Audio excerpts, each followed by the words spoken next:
Laure Wagner, cet appel à voter lancé par l'ensemble des formations politiques, pour l'instant, visiblement, n'a pas été vraiment entendu à la mi-journée.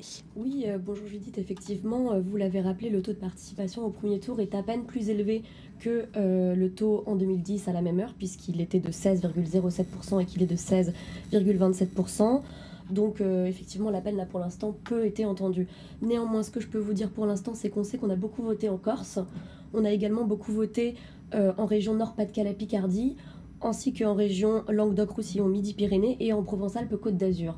De l'autre côté, en revanche, on a beaucoup moins voté en Île-de-France et en Bretagne. Donc une faible mobilisation pour l'instant. On peut rappeler quelques éléments de contexte qui peuvent peut-être expliquer cela. On peut dire que déjà tout d'abord il n'y a pas eu d'effet attentat. Donc finalement les électeurs ne se sont pas plus mobilisés malgré les attentats de Paris qui ont eu lieu il y a 3 semaines.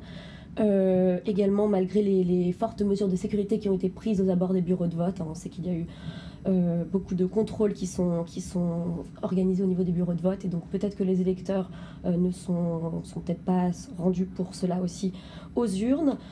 Il faut également rappeler que cette élection a lieu au mois de décembre. Ça n'avait pas eu lieu depuis 1965, en fait depuis plus de 50 ans, et donc la période est peut-être moins propice pour se rendre aux urnes, puisqu'on approche des vacances de Noël.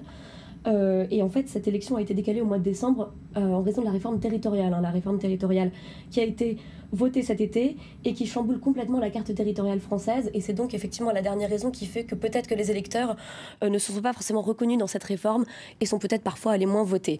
Néanmoins, il faut quand même rester très prudent parce qu'on nous sommes à la mi-journée, que les Français ont encore jusqu'à 18h pour aller voter et jusqu'à 20h dans certaines villes de France. Et que les choses peuvent encore changer. Merci beaucoup, Laure Wagner.